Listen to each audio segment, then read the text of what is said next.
Alisa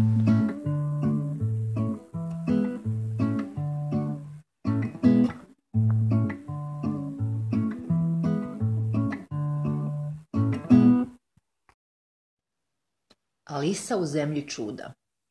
Jednog dana Alisa je krenula na izlet. Umorna, nakon dugotrajnog pješačenja, zaspala je pored nekog stabla.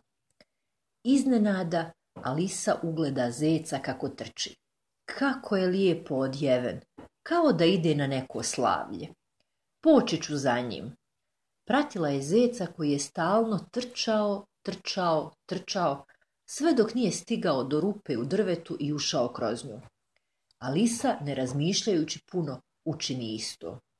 Međutim, počela je padati i padati. Tako je dospjela do jednog prelijepog vrta u kom su cvjetolije je pozdravljali jer su željeli postati njeni prijatelji. Alisa je nastavila šetnju zemljom čudesa. Usput, na čaj su je pozvali neki neobični stvorovi. Alisa se stalno raspitivala za zeca i na kraju odustala od toga da ga nađe.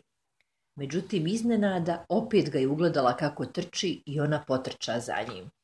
Ovog puta mi neće pobjeći. Trčeći za zecom, Alisa je stigla na neko čudno slavlje kome je prisustvovala kraljica srca. Tamo je bio zec. Kraljica je strogim glasom rekla: "Ovu djevojčicu treba uhapsiti." Čuvši to, Alisa se prepade, ali probudila se. Shvatila je da je sve to bio san i da je još uvijek tamo gdje je zaspala.